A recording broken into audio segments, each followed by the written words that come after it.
show. Welcome to episode 144 of the Gluttons For Punishment Podcast, or GFP, a Toronto Maple Leafs and NHL podcast hosted by Michael Lepore and Anthony Bruno. Thank you so much for listening and watching us on YouTube as well.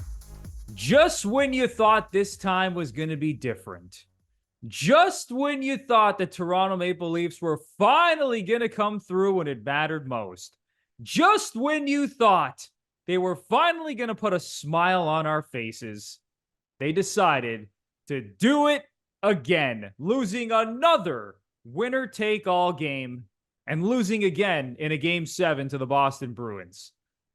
Another disaster, honestly, as far as I'm concerned, and we are going to dig into this series. We are going to dig in to everything that happened this year, basically, with this team and try to sum it up as best we can, and we're going to look ahead and talk about where this team goes from here. And I promise you want to stay tuned until the very end, because this is going to be probably the juiciest episode of the entire season.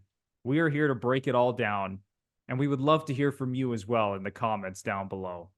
But before we get into all that, it is time to officially welcome in my partner in crime, Mr. Michael Lepore. How you doing, man?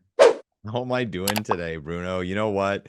Even on days like this, as I always say, I am absolutely ecstatic to be here. I may have to find a new place to live because I'm sure the neighborhood's gonna start a petition to get me thrown the hell out of here after the curse words that came flying out of my mouth after last night's game. And we'll ignore just like the damaged furniture and all that stuff. But yeah, like I said, happy to be here, happy to get right into it. And let's do our annual elimination episode. That's always fun, Bruno.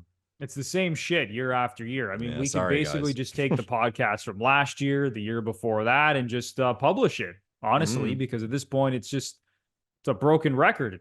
It's unbelievable. But let's dig right into the show. Like, I don't want to waste any time here, because the Leafs, it actually looked like they were going to do it.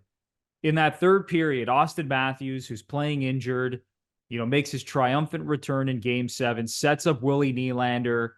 There was about 10 minutes to go in the game, and I was sitting there thinking, holy shit, they're actually going to do this. They're going to come back from 3-1 down. They're going to lock it down in the third period. And then less than 90 seconds later, the Bruins tie the game. And then overtime was a complete disaster. Lindholm, a set play off the end boards. Pasternak sneaks in behind everybody. Ilya Samsonov just sitting in his net like I don't know what you want to call him. He was just sitting there like a clown. And Pasternak picks up the puck, a little deke, and Boston is off to the second round. So what are your thoughts on another Game 7 loss for the Toronto Maple Leafs? Talking about the game itself, I don't think anyone's really unhappy with how they played. I mean, no one was that good. And I actually think that about the last two games, even Game 6 that they won. And I can already hear people screaming, oh my God, what are you talking about? Nylander scored 2 goals. One goal was a shot from the boards that went off someone, and the other one was a breakaway. No one really took over the last 2 games, and it's getting identified from Game 7 more, of course, because they didn't win. But I think I sat where most Leafs fans were sitting when I would have taken being scoreless after 2 periods. I would have taken that, especially the way our two previous wins went, very defensive, blah, blah, blah. So I felt good, and I was okay with the way they were playing. Samsonov looked like he was playing well. I mean, he looked somewhat confident. Even at the beginning, Sammy, we'll get in the conversation later, but Sammy is just so emotional. And within 3 minutes if he's on or not. And you could tell right away, okay, he's calm. He's focused. Like, and so I think a lot of those nerves were released for Leafs fans, and I'm sure the team as well, given the situation. But as I was spitting out on the last show, the hockey god stuff does not apply to the Toronto Maple Leafs. Because, Bruno, fact of the matter is, and I told everyone leading up to the game, constantly getting asked, okay, the Leafs going to do it. What do you think? Are the Leafs going to win? and I was quick to say every time, had it been any other team in this situation, down 3-1, coming roaring back, this rookie goalie, this random thing, this guy standing on his head, their best player gets healthy, he's coming in, I would have bet my house on that team. But I told everyone, I'm like, if anyone's going to blow it, it's going to be if there's a team I'm not confident in finishing the job, it's the Toronto Maple Leafs. And when they scored that goal, like, I'll ask you, Bruno, did you think it was over when the Leafs scored? I genuinely thought it was over. Me too. I genuinely thought when Nylander put that puck into the back of the net, I said, oh my God, they're going to do it. Because another thing, the big guns typically have not stepped up in these winner-take-all games. And then you see Matthews hook up with Nylander for that first goal of the game. And I was like, wow, they are actually going to do this, especially with how well they were playing defensively. And how Samsonov, as you said, he looked calm, he looked composed. He was actually pretty dialed in. Say what you want about that Lindholm goal. It wasn't a great goal, but for the most part, Samsonov gave them a chance in this game 7 when people thought, when they heard that Wall was injured, people were losing their shit. And you know what? Samsonov was actually okay. But yeah, I genuinely thought they were going to win when Nylander scored. When I saw that goal when live, my reaction was kind of just like, fuck, just like screenshot through a crowd, picks a corner. But then like the more replays I saw of it, I was like, oh, Sammy, it wasn't a good goal to let in. And my point with the hockey gods thing is that in that situation, the game would have been over had it been anyone else. But of course, for us, and I'm a big believer in, I give the benefit to the team who's in the situation they want to be in. The Leafs were happy to be in game 7. The Bruins were not. So again, more reason why you think the Leafs would take over, and they didn't. But here we are. And you mentioned that goal off the boards. Of course, everyone's gonna point to certain players and blame them because it's one play and it's a play that ends the season. Do you have blame on anyone specifically, or is it just kind of like, I mean, it was an amazing play. I mean, and everyone has to admit that. What a play. But there's 3 guys, and I'm sure you already know who I'm going to talk about, that are getting killed for it in different ways. Like, are you blaming anyone, or just it was what it was, sick play? Yeah, first of all, I think it was a great play. I think we have to give more credit to the Bruins, to Lindholm and Pasternak for pulling off that play, because you can kind of see it coming. Like, Lindholm he starts skating up the ice. You see Pasternak just start making a beeline, puts it a perfect pass off the end boards. It was a perfect bounce. Obviously they got a little lucky too with that bounce. But listen, I know everyone's killing Marner on the back check. People are even blaming Nylander, who was kind of coasting up the middle of the ice. I think Samsonov, first and foremost, deserves the most blame for that, because I think that's a puck that he could have played. Yeah. He could have identified, all right, this puck is kind of in no man's land. I have the best opportunity to just like put my stick out there and poke this out of harm's way. So I would say Samsonov is to blame first.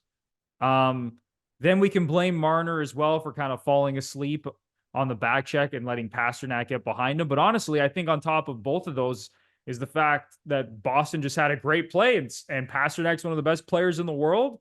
And it was a great finish as well. Yeah, I think to me, the optics on what happened with Marner are worse than it actually was. Because like, you're skating with the player, he's on his guy. He doesn't know where Lindholm's going to put it. And he doesn't know that it's his people like, oh, Pasternak let's just beat him. It's like, no, guys, he's got to be hesitant there. He's got to like weigh out the options of what the Bruins are going to try to pull off. And it was perfect, came out. Again, like the first time I saw it, I just thought that it was incredible, and it was. But like the first goal, the more times I saw it, Sammy's got to get that puck off the boards. And Kelly Rudy on Hockey Night in Canada pointed to that right away. But shitty, man. Shitty. It's time for a quick break for a word about Manscaped. Now that the Toronto Maple Leafs are out of the playoffs, are you ready to enjoy the summer just like the Leafs? Because if you are in luck, because our friends over at Manscaped have you covered from head to toe this summer season. With the Performance Package 5.0 Ultra, this ultimate all-in-one grooming kit is set to have you looking and feeling your absolute best. Trust Manscaped and unlock the confidence you need to turn heads this summer. Join the 10 million men worldwide who trust Manscaped for 20% off and free shipping at manscaped.com using our exclusive code GFP20. Lepore, Manscaped never disappoints, unlike the Toronto Maple Leafs. They always disappoint, Anthony Bruno. Gentlemen, if you are like Anthony Bruno and you have a villa on Lake Como and you rock your Speedo on the beach next to George Clooney's villa, make sure you look the part, make sure you're silky smooth, and use products from Manscaped. Like Bruno said, promo code GFP20 for 20% off and free shipping. You heard him. Head to manscaped.com for 20% off and free shipping using our exclusive code GFP20. That is code GFP20 at manscaped.com for 20% off and free shipping. I promise you will not be disappointed. It's time for an important message from BetterHelp, a sponsor of today's episode. Sometimes in life, we go through difficult times, whether that's personally, whether that's in a relationship, and your mental health cannot be ignored. And a lot of times you can't tackle these situations by yourself. You need help. And that's where BetterHelp comes in. They make therapy easier and much less intimidating for a lot of people. BetterHelp lets you have therapy sessions as a phone call, video chat, or even messaging, whatever is most comfortable for you. BetterHelp will connect you with one of 30,000 therapists in their network. And in most cases, you'll be connected with a therapist within 48 hours. So go to betterhelp.com/GFP for 10% off your first month of therapy. Lepore, this service is incredible. It is incredible, Anthony Bruno. Mental health is something that's very serious, and be aware if you're going through a dark time, you do not have to try to beat this thing alone. There are services out there that can provide you with some great help. BetterHelp is number one when it comes to that. As Bruno mentioned, there are different ways you can get in touch with people, different ways you can contact people. It's all up to you.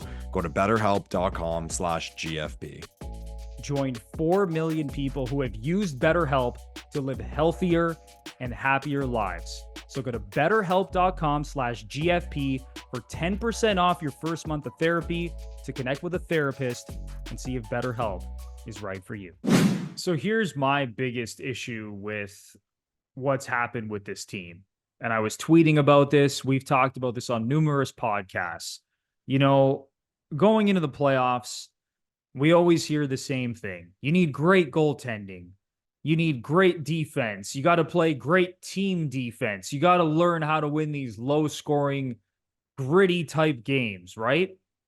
The Leafs have been doing that more often than not. Not only this year, the year before that, they have learned how to win these low-scoring games.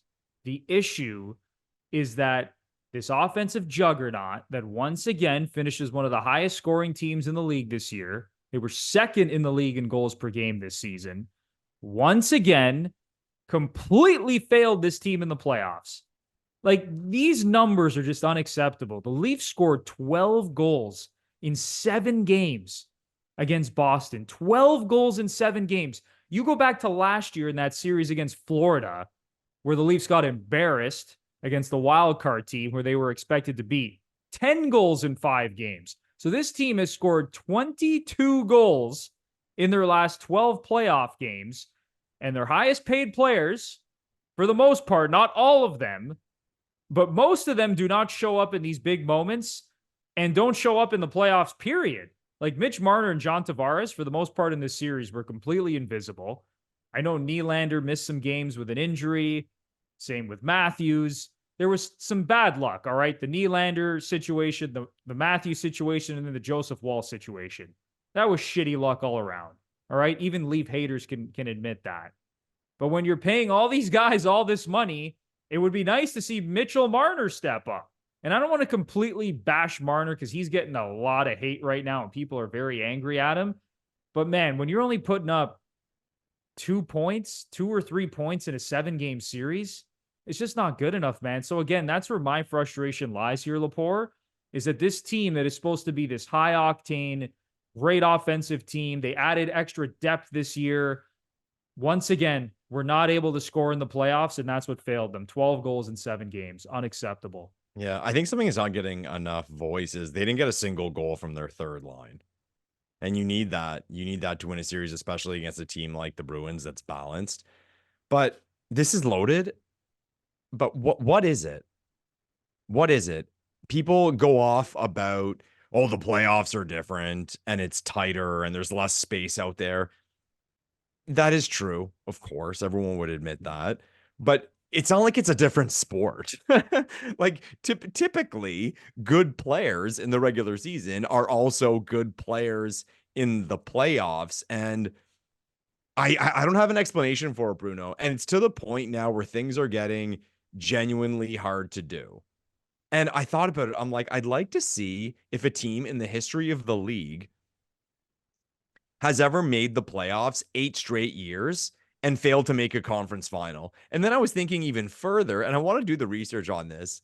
If you listed every team in the league and saw their most recent 8 playoff appearances, whether it was like, they missed a couple times, whatever, whenever it was, their most recent 8 playoff appearances, would you have one conference final? I bet you would in most. Just once, like you'd get the luck. Like something would happen, some random player would go off, or your goalie gets hot, something. And someone posted, I think it was Jay Fresh, he posted about like probability. I think he had the number he had it step by step, like since the Washington game, since like the 2 Bruins ones, and the probability chance as time went on. The probability of the Leafs losing all these winner take all games was like 0.6%. Yeah, I think it was like 1 for 100 and like 1 in 167 or something crazy like that. It defies logic, and people even pointing to the power play. Yeah, of course, there is execution, there is talent involved in scoring on the power play, but there's also the bullshit luck. And like it's just getting to the point now, and back to what I was saying about hockey gods not applying. There's no explanation for this. Pure and simple. The only thing I've really heard from some people who I know who are hockey people say their problem lies in their defensemen not being able to move the puck. And like from like an X's and O's standpoint, because what other, there's no hockey explanation other than that I can really think of. These guys just don't become bad players when like midnight hits and it's the playoffs. I don't get it. But I've heard a lot of people stress that it's the defense's inability to move the puck to advance it to the core 4. Whereas like they're breaking it out or it's never out clean. And we had a hell of a time getting out of our zone this entire series. But like I think I'm like all Leafs fans, and Elliot Friedman touched on it. I think it was actually before the game when we got the Wall news. He's like, Leafs fans are exhausted. We're exhausted. And I thought to myself, I was sitting on the couch, I was kind of tired. And I was like, you know what? He couldn't have said it better myself. And it's to the point where it's getting boring. It's getting boring because it's just the same thing. We know what's going to happen. It's predictable at this point. It's extremely predictable. And it defies logic. And when I say that, I'm not saying it's a fluke. And it's all this just bullshit luck and God hates us, but let's be honest, God does hate us. Yeah, there is an execution standpoint, but there is like some outer force out there that's doing this to the Toronto Maple Leafs. Because again, like hockey's a sport, as they say, it's played on knives with a rubber disc. Nothing goes right, and I don't know. And I'd love to be in the boardroom with hockey ops and listen to them talk about it. Because what is it? What? Fill me in. I'd love to know. And I'm sure a lot of Leafs fans would love to know. It's really hard to pinpoint because, again, I've mentioned this several times. You look at all the other great offensive teams. All right, just go down the list. I know like Colorado and Edmonton, they're the ones that stick out because they have a lot of firepower and they have all these all-stars. Those guys all produce in the playoffs.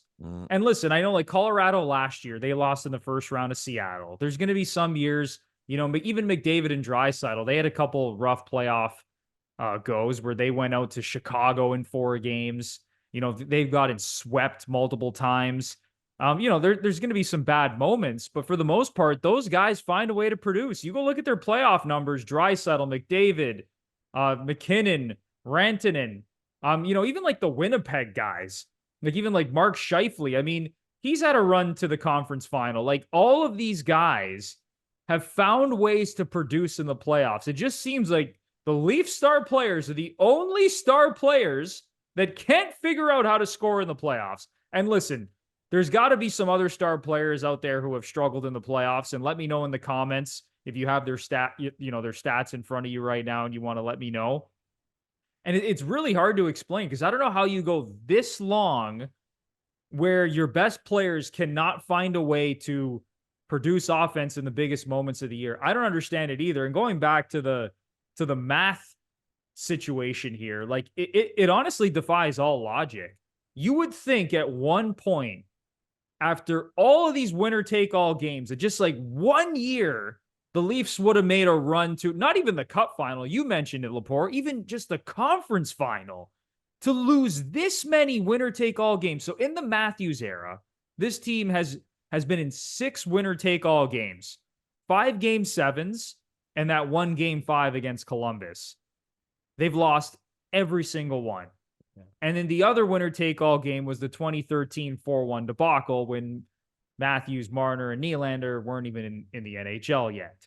That was a different version of the team. But to think that this team has been in all of those winner take all situations, and every single time it has gone against them is unbelievable. Like just based on math, you'd think one time they'd find a way to win. One time, Jake McCabe would fire the puck off the end boards and it would end up on Nylander's stick and he'd be the one going forehand, backhand, and the Leafs into the second round.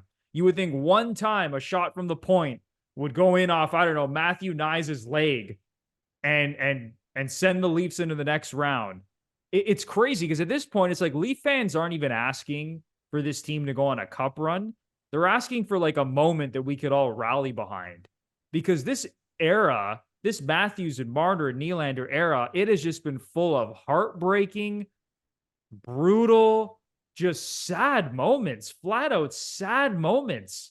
There's been some great moments in the regular season, but oh my Lord, in the playoffs, there is nothing you can look back on besides John Tavares scoring the overtime goal in Game 6 against Tampa, which honestly, a lot of people don't even really give a shit about now that we've seen another, first round exit in Game 7.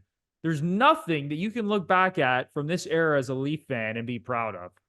Nothing. What's so fascinating about it is if someone just told me that, okay, there's this group of star players who play for a team and they're all high flying guys who put up a lot of points in the regular season and they go cold in the playoffs, my first thought would be they're power play merchants. That's where my head would go. I would think it's because they're not getting as many power plays in the playoffs, or the power play goes cold sometimes and they're not producing. But no, these guys are good 5-on-5 players. That's what's so even more unbelievable about it.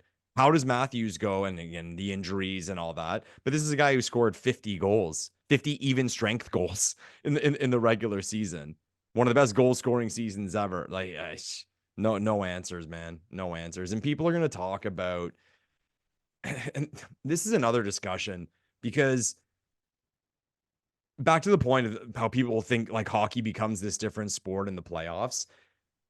We can talk about how the team is structured from a salary cap perspective, okay? And you can argue that point all day long with people on both sides. If it's something that'll work or that it won't work. And where I'll listen to the argument is if someone said you can't win a cup that way, I'd be like, okay, well, they haven't done it and they haven't really been close. So yeah, it's kind of hard to argue against you. So I would totally listen to that. But the fact of the matter is this is a team, and people are already saying like, oh, it's a regular season, that sleepwalks to 100 points in the regular season. 2 years ago, they were a 115-point team. That would have won the President's Trophy this year. So I find it hard to believe that there's a way to structure a team that for 82 games can be super elite and all of a sudden it's trash. Like that structure means absolutely nothing because, oh, it's the playoffs and everything changes. So like back to the frustration part, like again, we're tired, Bruno. We're tired. We're bored. We're out of answers. And it's heartbreaking over and over again because you love this team and you want guys to do it. And I guess we'll get into it, but I think a lot of Leafs fans think this is kind of like a crossroads of like we may actually see some real and true change here. Yeah, before we move on to the where does this team go from here topic, there's one thing I want to mention now that you brought it up because I've thought about this and there's a lot of people who talk about the way this team is structured and you can't win a Stanley Cup like this. You know what? I would argue that there actually is a pathway to win a Stanley Cup the way that the Leafs are constructed. The problem is that their top guys completely disappear in the playoffs because if your top four guys are all scoring at the rate that they usually score at in the regular season, if you have a year like, those runs that Tampa's had to the Cup final, right? You go look at the top scorers in the playoffs. It's Nikita Kucherov, Braden Point, Steven Stamkos, Victor Hedman. There is a world where you pay 4 star players all that money and they all get 25 points in a playoff run. So I don't think it's impossible. I just think that there's never been a year where all 4 of those guys have been rolling at the same time. And never mind all 4, there hasn't even been a year where 3 out of the 4 have all been rolling at the same time. And the only time that they kind of did where all 4 of them were producing and putting up all these points was when they beat Tampa in the first round last year. And other than that, those 4 guys, and now listen, I know, like, go back to Montreal. Tavares got decapitated by Corey Perry. Nylander and Matthews were injured in this series. So I know injuries have played a factor as well, but I think if those guys are actually playing well at the same time, there is a pathway for this team to make a run. We just never saw it. And you know what? Maybe you could just say it's not the right mix of 4 guys. It's as simple as that. Yeah. See, I've made that argument saying I think you can win with the structure. You can just argue that it's the wrong 4 guys. I think if you have 4 guys making superstar money, you can win and then balance out the rest of your lineup. But how you bring up like all 4 of them clicking at the same time, my assumption anyway, and who the hell am I, but the way I always looked at it from a team building standpoint and sort of like the advanced stats standpoint of how this can be successful is it's not even about all 4 going at once. It's if 1 or 2 go cold, it's okay because you have the 2 others. Yeah, can the other guys pick up the slack? Yeah, I heard an interview with McKinnon a couple years back, and I think he trains in the offseason with Marner. And they asked him, it was after the Leafs won out. So that, what is it about this team that goes cold in the playoffs or this and that? And he made the point, he talked about his boy Sid, and he said, if you look back to their 3 cup runs, there were little gaps where Sid went cold. There was I think there was one series he pointed out where Sid had like 1 assist or something. Maybe I'm misremembering there was. that. And it was like Phil Kessel and Malkin Sure. and the other supporting pieces that were picking up the slack. Yeah, so it's like you would think that, okay, Nylander goes cold. Well, Matthews and Marner have an unbelievable round. Or if it's Tavares, it's like, well, now whoever steps up. And I think, again, that's what's so incredible about this, that it's all 4. And like the power play, again, I'll even make that point about the whole thing about, the playoffs are different. The power play is different in the playoffs. What?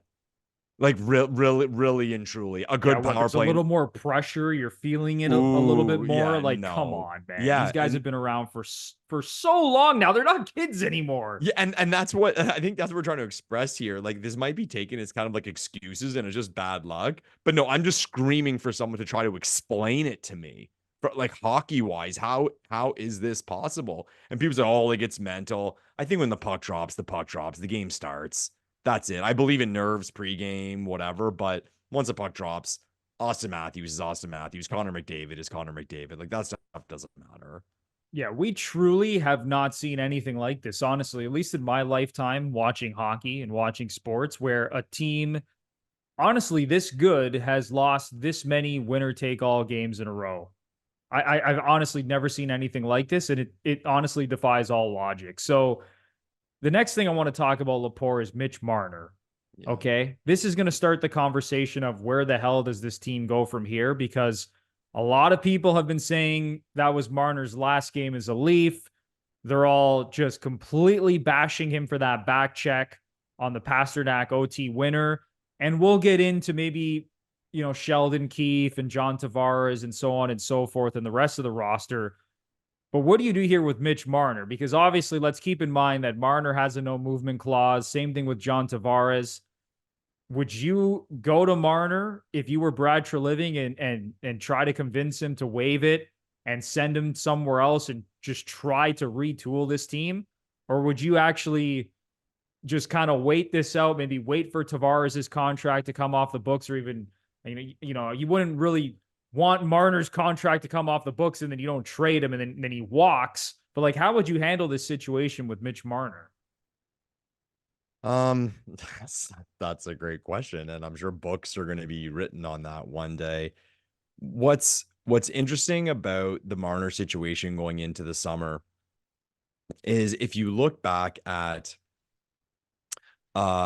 when Matthews signed his first deal, when Marner signed his first deal, they had the leverage going into Matthews' most recent deal. Like, Matthews had the leverage. We can't let Matthews walk for free. And this time, Nylander had the leverage. He was having this unbelievable season, and we couldn't just let him walk, right? The only time the Leafs really flexed their muscle was the first Nylander negotiation, where we called his bluff, said, okay, look, this is it, and this is what we're doing. Okay. The situation with Marner, yes, everyone keeps pointing to the no trade clause, but it doesn't matter to me, because you mentioned, okay, if you're Trev and you go in there and you speak to Marner, Mitch, okay, if Treliving straight out tells them that we're not interested in re-signing you, full stop, okay, Marner could say, well, it looks bad on you that you're going to let me walk for free. At the end of the day, the cap space will be the win here. The days are gone that you get all these assets. I mean, you get a couple prospects, picks. Like, you're not going to get anything crazy back from anyone. At least I don't think so. Who knows? Maybe I'll be proven wrong with that. But the issue, what I'd say to Marner is, Mitch, you want to go into this season, 82 games, every morning skate, and have a mic in your face asking you what's going on with your negotiation. Do you want to be a Toronto Maple Leaf? And last time, people remember correctly, last time the Marner negotiations were happening, everything I've ever heard, even out of your mouth, Bruno, about MLSE, is that it's Fort Knox. Nothing gets out. Nothing, no information gets out of MLSE, okay? And there were those negotiations. And then it came out that Marner was offered an 8-year deal at $11 million a year, okay? And he was absolutely destroyed in the media.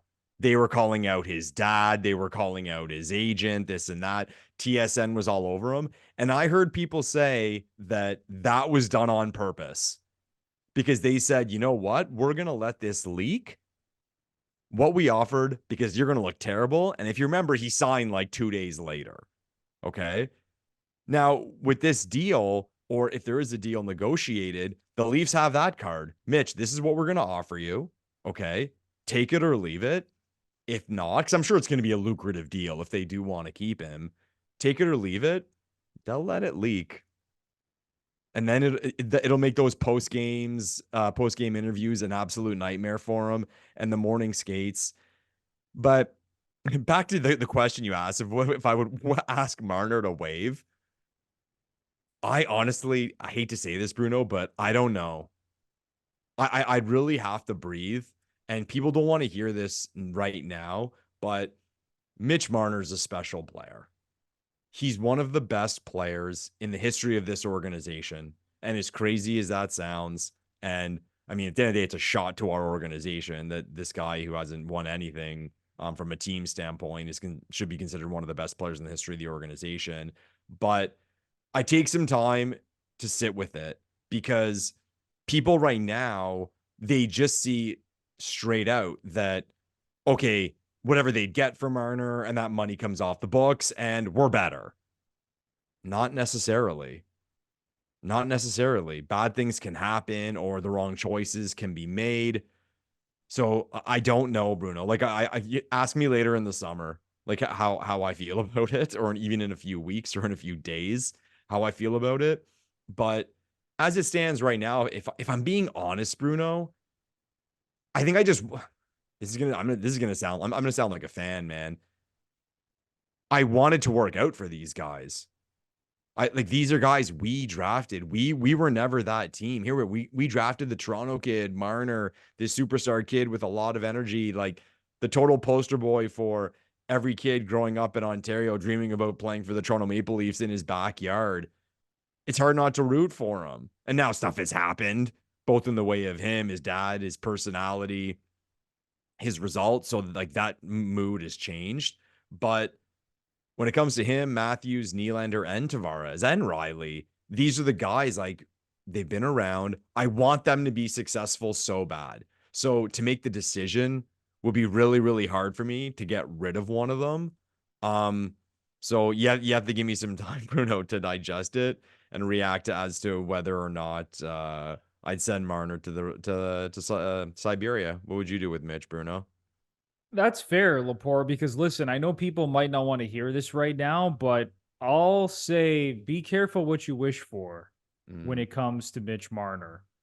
And I know that he's let us down several times. And in this series, he was a ghost for the most part.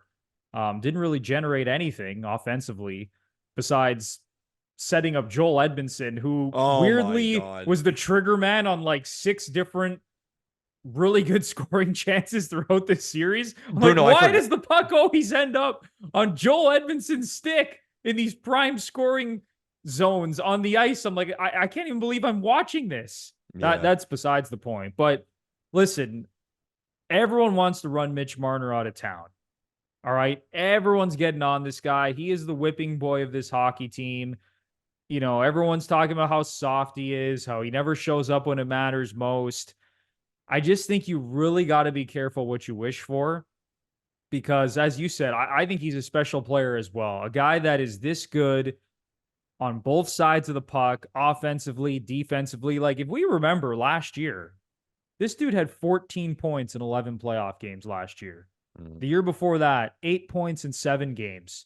I know he only had 3 points in 7 games against Boston, but overall, 50 points in 57 playoff games. I'll admit that's not good enough.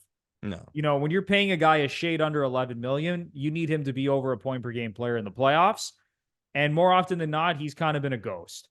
But you're telling me that he can't be the third best guy on a championship team if you have Matthews and Nylander kind of steering the bus, and then you have Mitch as the third guy? Like, listen, I know a lot of people want to run him out of town. And here's what I'll say is, like, if he's going to demand like some crazy number for his next contract, like if he's going to want, you know, $1 million or $1.5 million more AAV than Nylander, I'd say like get the hell out of here. Yeah, there's like the you're door. not getting that. If he's going to demand some crazy raise, I'm going to say you're insane and you're not going to be a Toronto Maple Leaf long term. So I would play major hardball with this guy because clearly that did not happen in the first negotiation. He kind of got everything that he wanted. A lot of these guys, they've all pretty much gotten what they wanted, except as you mentioned, Nylander on that first contract extension. Listen, I'm kind of with you, man, and I know people might say like, you guys are soft for not, you know, making a decision here one way or the other. But I think as of right now, I would not be so quick. So listen, I will make a decision here. I would say as of right now, I would not trade Mitch Marner. I would kind of meaning you'd go into next season, or no, you want to resign him. It depends. It depends what this guy wants to come back on. Again, I don't think he should make more than William Nylander. The problem is that he's going to want to raise from his 10.9 that he's making now. Like I think John Tavares to me is the bigger issue. Yeah. This guy's making 11 million. He's an absolute Low-key. zero at 5-on-5. I mean, he's just done. And not that he's a bad player, but when you're paying a guy that much money and he's just like a zero at 5-on-5 and can't generate any offense by himself, like that's just it's a black hole on the roster. It really is. I think that's the bigger issue. And I think they have to move on from him as the captain. I think they need his salary off the books. But with Mitch Marner, I still think there's something there, man. I just think like, you know, special players like him do not come around very often. And, you know, maybe you're laughing at me right now, but I think there's a universe where, you know, he's one of your best players on a deep playoff run. And I know he hasn't totally shown it, but I would just be very careful with what you do with this guy. Because even look at Phil Kessel, right? We all wanted to run Kessel out of town, and then he goes on Pittsburgh and has that great run with the Penguins, wins a couple Stanley Cups, arguably should have won the Conn Smythe Trophy one of those years. And I just think I think Mitch has the ability to do something like that. And I know maybe, I'm insane for thinking this, but I would just maybe hold off a little bit longer. I wouldn't be so quick to be like, get this guy the hell out of town. I think there's other ways around the situation, to be honest with you. Yeah. See, to that point with like the contract and all that, that's what I was kind of getting at with making it leak when you said, okay, like wouldn't give him more than Nylander. If I'm going to give him a deal, I mean, like, let's be honest, like what he's going to demand if he gets to the open market or even looking the Leafs in the face, Nylander's deal. Okay. I think if the deal is going to be done, it's going to be identical to Nylander. It better be. It's not. It shouldn't be $1 more than Nylander. Yeah, see, I think that's what, because the last 2 years, from a statistical standpoint, Nylander's had better seasons. Okay, and you can argue about the defensive play, the penalty killing, all that stuff, but just like the optics of it, if he comes in, and this is one of the most interesting contract negotiations I think we've ever come across, even beyond the Leafs, because you look at what he's making now. You look at what he's done. You look at the numbers he puts up. And I guess this is a COVID thing because it's okay. Well, we signed him to the 10.9 and COVID hit. So the cap stayed stagnant. So the benefit of these deals was supposed to be that, like, as time goes on, the percentage of the cap was supposed to go down for each player. And it didn't for Marner. And it didn't for the rest of the league. So you have these star players that are signed for certain amounts, whereas Marner was making 11 million. Well, even to think like based on, okay, well, you get a raise and you're more in your prime. Okay, it's not unreasonable from the standpoint of what he makes now to ask for, say, like 12.25 or 12.5. And I don't mean, by that, I don't mean he deserves it. I mean, a guy making 11 who signed a deal 6 years ago, you think, okay, that would be the next step. But you look at what McKinnon signed for. Like, Mitch, you're not making like a couple $100,000 under McKinnon. Are you crazy? And McKinnon just signed. He just signed. So it's weird with Mitch, man. I don't know. That's why I say it's the Nylander deal. And if he doesn't like it, that's what I leak. The Leafs offered him the Nylander deal, and he's not taking it, and that pressure rises, and that's when a trade happens if you have to go that route. And again, Bruno, back to the leverage. I think they must know this. He knows he can't go in asking for like 12 at this point, especially coming off this playoff run and especially coming off another season where Nylander was just a better player than him. Like, there's just no way. There's just no way this guy can ask for more than Nylander. And he will, because that's probably what he's going to do and what his agent wants to do. And that's where I would draw the line. If you're asking for anything more than William Nylander, get the hell out of here. We can't have that attitude. We can't have you thinking that you actually deserve that. Listen, special player, but you got to draw the line somewhere. Yeah. What helped it too was, like, I remember, and it's funny to think this now, there used to be almost kind of a debate between Matthews and Marner. Like, Leafs says, oh, like who would you rather have and who brings more? You look at what Matthews just signed for, and thank God he signed before this season developed the way it developed. Because if he had 69 goals, I don't know what position we'd be in had we not signed him. But you look at it now, and okay, Mitch, like, Austin won a Hart Trophy. He scored, and he's a finalist for the Selke this year. This guy scored 60, had like literally maybe the best goal scoring season in the history of the league, and he's nominated for the Selke. Mitch, from an optic standpoint of a player, and people can argue about how important that is, you're not even close, man. You're not even close. Like, there'd be no argument now if Matthews is on the open market or if Nylander or if Marner was on the open market. Matthews is getting millions more. And we're early in their careers, it was like, yeah, Matthews is the goal scorer, but Marner's the setup man. And he's better defensively, that whole thing, penalty kill. Now, no. So he's got to know that. And he's got to know, too, that if I do go crazy, I'm out the door. And Bruno, I guess this is a big question. Does Mitch Marner want to be a Toronto Maple Leaf? Honestly, I don't know if he does, because the amount of vitriol that's being directed his way, like, this guy, I mean, he must be off of social media right now. Oh, like, there's no chance he's looking at anything on social media, because he is getting absolutely roasted by this fan base. And I'm not going to say he doesn't deserve it because again, he was terrible in this series for the most part. But man, there's got to be a breaking point for everybody. I mean, I think about, listen, I don't want to compare myself to Mitch Marner, but sometimes I look at my social media mentions and it's like, it's brutal. Like Yeah. people are just like coming at me. And listen, I can take it. I don't mind it.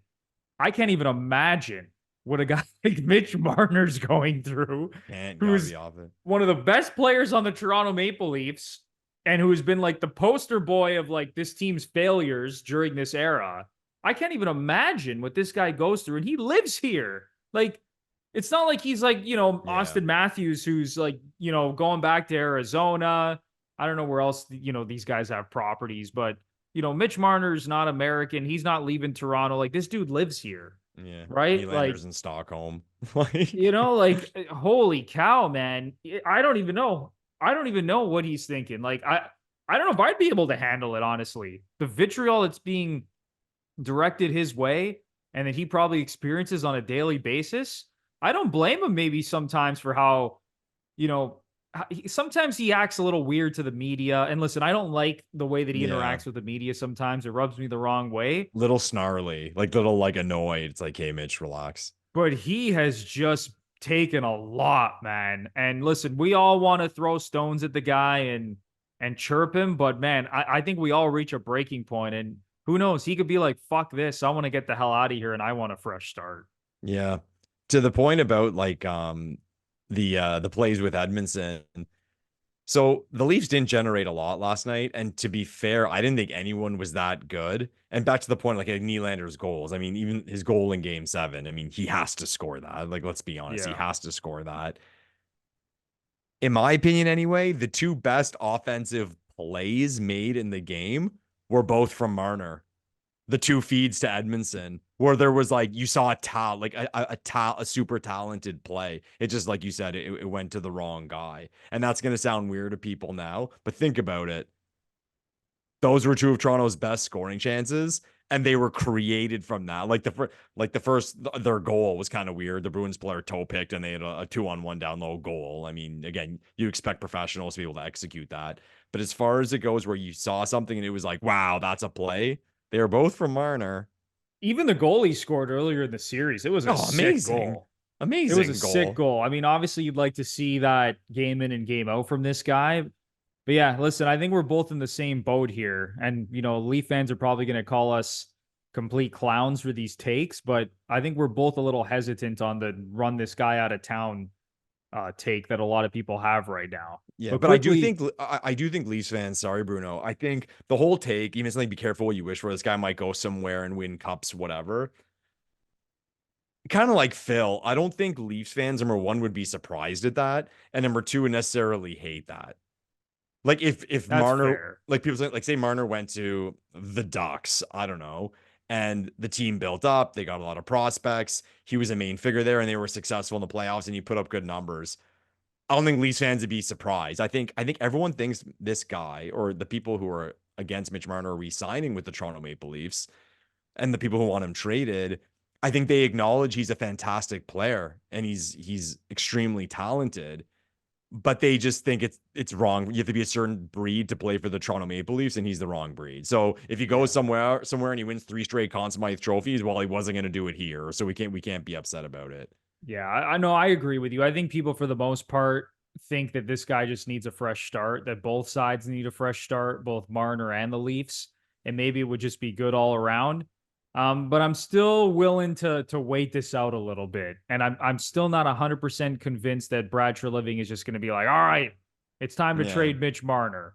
Because he even acknowledged when he came in here, and I know you could say, oh, there's not much that he could say. He's the new GM and maybe he's just telling us all what we want to hear, but he said, listen, like this team has really good players, and I'm not going to just trade these guys for the sake of trading them. Well, what did he say? He's like, I'm not in. It's like the formula is not to trade away star players who are in their prime. Yeah, I Yeah. mean, So who knows? I mean, we'll see. We'll see what Treliving has up his sleeve. But quickly, I just want to go through some other guys sure. on the roster and even before we get to some of the other players, what are your thoughts on Sheldon Keefe? He's gone, right? I It's mean, not even you a know talk. me, like I've been the biggest Keefe supporter during his tenure at certain times, but I think it's time that he's out the door. Yeah, we're done here. And we just had the discussion about Mitch Marner and whether or not he wants to be a Toronto Maple Leaf. I think even Keefe is done. He's probably so just exhausted emotionally, and he wants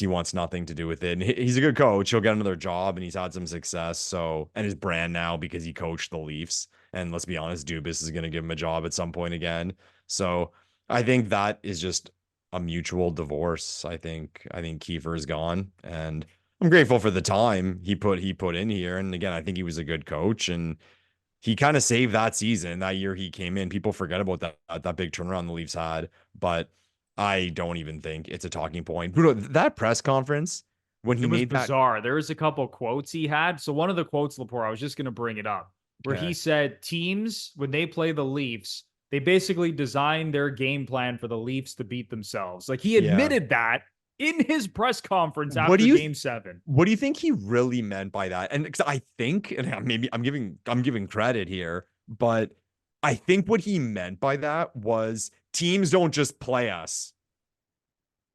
Teams don't just play us head on because they know they're gonna lose. Like I remember Florida, you could tell like the way they played us last year was like so cagey, and they would do that thing where Oh, they'd flip the puck out to try to mess up, like they put 30 it was feet in the the air. same with Montreal and Columbus. The Oh exact same yeah. shit. Yeah, no one's taken and I think maybe that's what he was trying to say, and it came out horribly. But either way, the optics were brutal of Yeah. that comment. Just terrible. And like people saying that's the voice of a guy who knows he's out. Yeah, it was bizarre. Like that for that to come out of his mouth at that moment in time, I couldn't even believe that he said that. And it's true. I mean, listen, teams they kind of they let the Leafs run and gun and make mistakes, and I know they've kind of changed their style of play a little bit going back over these last couple of playoff runs, but for the most part, it's been the same thing. Just kind of wait for the Leafs to shoot themselves in the foot. And Mhm. he just said it out loud at his press conference. How about Shanahan? Do you think the Shanaplan is done at this point? Because now like Keith Pelly is the new president of MLSE. Could he just be like, screw this, Shanahan, you're out of here? Because I'm not convinced that that's going to happen either. Neither one. Yeah. What do As you far as think? Shanahan goes, I think I mean, Shanahan's a big name. The guy's a Hall of Famer, and he was Sheriff Shanny before he had this role. And we're the Toronto Maple Leafs, so everyone's going to talk about us. And even more, if you asked hockey fans, okay, go through every team, who's their president? How many could they name, really, and truthfully? Not many, but they'd all know Shanahan, again, because of his name and because it's the Toronto Maple Leafs. I think people make too much of that because I think people often forget in hockey, okay, who is the boss? And they would say, okay, well, Keefe's boss is Treliving. And then Treliving's boss is Shanahan. And yeah, that's the latter. But really, I think at the end of the day, I think Shanahan's just kind of like a puppet to the board members. And he's a face and he's the guy that can hit the mic. So this idea that he's going to get let go or whatever, I think a lot of the decisions are probably made above him anyway. So there's no real blame to him, or at least that's how I see it. And also, who cares? Who cares? Has a team ever won the cup and someone was like, man, their president, look what he did. Like, nah, who cares? He's the president. I mean, Yeah, I'm not it too much doesn't into really that. matter in the grand scheme of things. The one thing I'll say on this is it would be kind of a weird situation considering that Shanahan just hired Brad Treliving. So then you're going to bring in a new president who doesn't have their guy as Here the we go. general manager. So then what? Like then they're going to fire Treliving? Like I don't know. It's just kind of a weird situation. I think Shanahan is probably going to be back. The most realistic scenario is that they just get rid of Sheldon Keefe.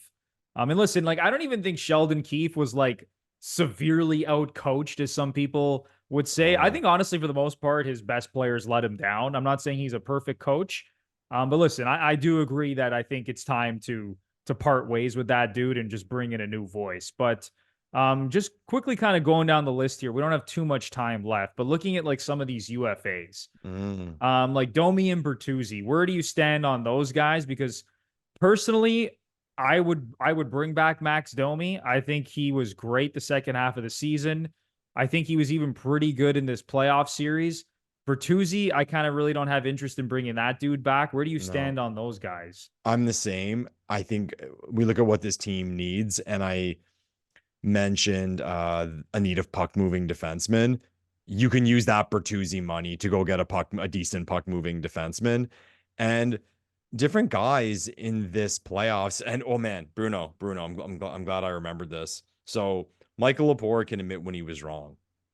I can gladly admit when I was wrong. I harped on Matthew Nyes a lot early in the season because I was kind of like, what's this guy contributing? He skates hard. Like he's horrible with the puck. I didn't really see like his effectiveness. And people told me, and I think Bruno, you probably did, that here's this guy. He's still trying to find out what he is in the NHL. Give this guy some time. And I forget which journalist said it, but they were talking about how he played in the playoffs. And they said it's like Matthew Nyes woke up one morning and was like, and realized how big he was. And he started playing big. So to me, really, okay, whatever role you were going to have Bertuzzi in, I don't think it's far-fetched to think that Nyes can be that. So like, why would I double down there? Right. So I'm with you. I think Max comes back and I think he wants to be a Toronto Maple Leaf to get back to that. So he would want to stay. Bertuzzi's a weird one. And my immediate reaction is no, I wouldn't. Yeah, so we're on the same page with that. And listen, Matthew Nyes, that kid's a beast. Even in this series, like he was physically dominant and he made a lot of good plays. Even, the play that he made on Nylander's goal in game Yeah, 6. what a play. He was a beast. And yeah, there's no reason why he can't, take on additional minutes and basically be Tyler Bertuzzi next season and just be a better version of Tyler Bertuzzi, honestly. But one thing, watching this whole series, what I kept saying to myself? What's that, Bruno?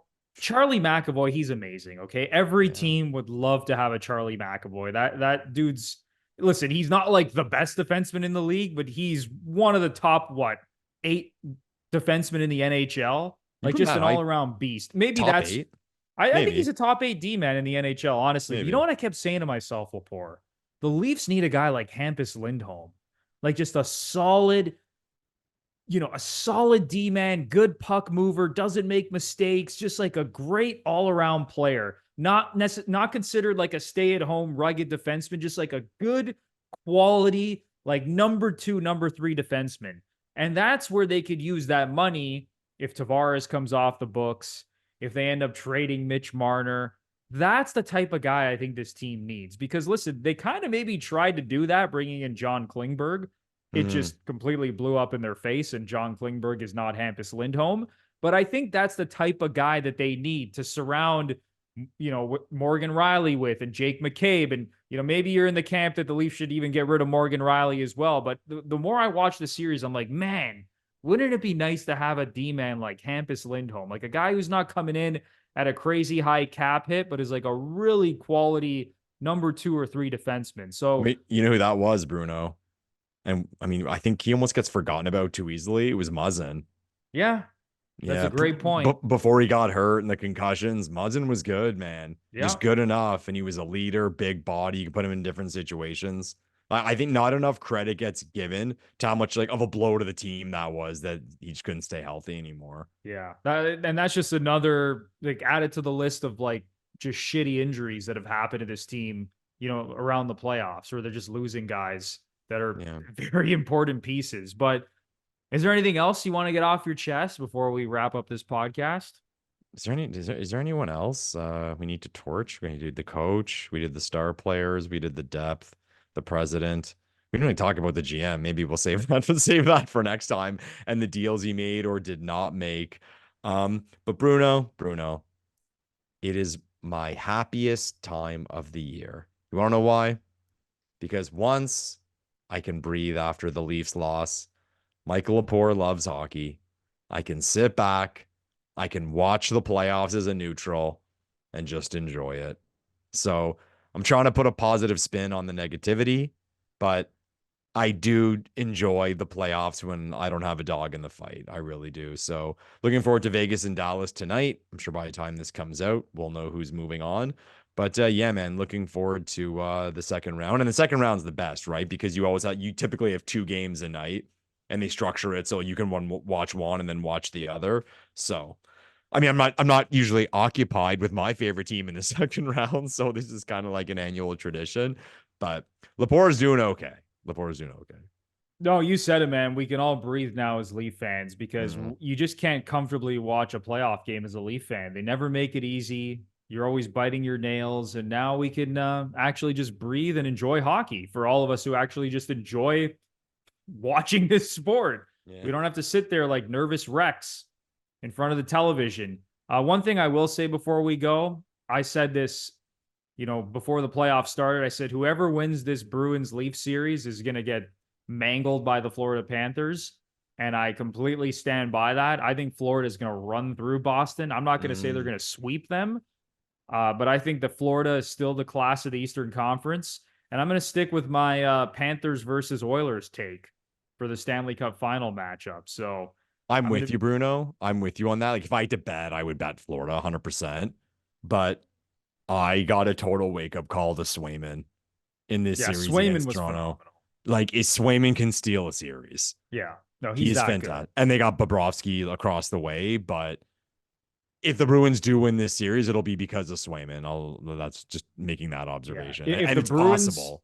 If they're going to show up offensively like they did against the Leafs, where at times I thought they were even more invisible than the Leafs offensively, they have no hope in hell of beating this Florida team, unless, of course, Jeremy Swayman decides to have a .950 save percentage like he did against Toronto. That kid's a dog. But anyway, that is going to do it for episode 144 of the Gluttons For Punishment Podcast, or GFP, a Toronto Maple Leafs and NHL podcast hosted by Michael Lepore and Anthony Bruno. What was that now? The third year in a row that we've done this exact same podcast? I think it's 4, Bruno, because we did Montreal. Montreal, Tampa, Florida, and now it's 4. Oh, yeah, you're right. Yeah, it's 4. 4 years in a row, the exact same podcast. How time flies. Yeah. But listen, if you are a first-time listener or a long-time listener and you really enjoyed this episode, it would be a massive help if you give us a 5-star rating and review on either Apple or Spotify.